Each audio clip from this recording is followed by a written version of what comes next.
If your intensity is high, your volume's most likely going to be a little lower. If your intensity is lower, your volume can potentially be a little bit higher. I think something that maybe I've been called out upon a few times is that I am preaching that only low volume works. I'm not necessarily preaching that. I'm just preaching that if you want to learn to train at a higher intensity, you've probably got to follow that suit with a lower volume approach, because otherwise you're really not going to be training at high intensity. You can't train at super high intensity and super high volume. You'll not be able to recover and progress at that kind of setup. From the intensity and the volume side of things, you can then sort of start to underpin what is going to be what will make up your recovery capacity. And then what will make up your recovery capacity will then directly influence, how much work you can do, what is actually progressible for you as an athlete, because that's going to vary from athlete to athlete, but it's also going to vary over time. It's a moving landmark. This is not a thing that is fixed in stone. One set of hack squats right now might be absolutely great for you, and you might be producing results progressively overloading. But in some future realm, you might be able to do 2 sets because you're getting more sleep or you're eating more food or whatever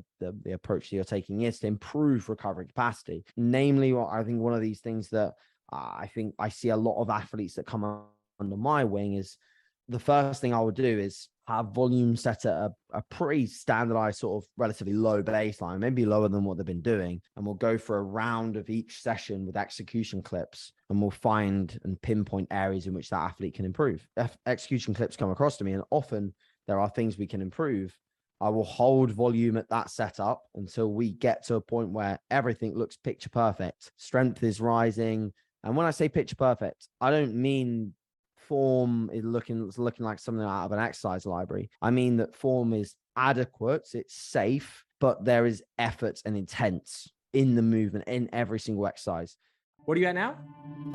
I'm at 207 pounds right now. Small. And you're 5'7" or 8? Yeah, about 5'7". Yeah. So that's heavy, man. Like you're. I mean, that's all the best natural bodybuilders that I know that aren't genetic freaks always got pretty damn soft in the off season, because it allows them to leverage the loads that builds the tissue that gets them big. You don't get big by staying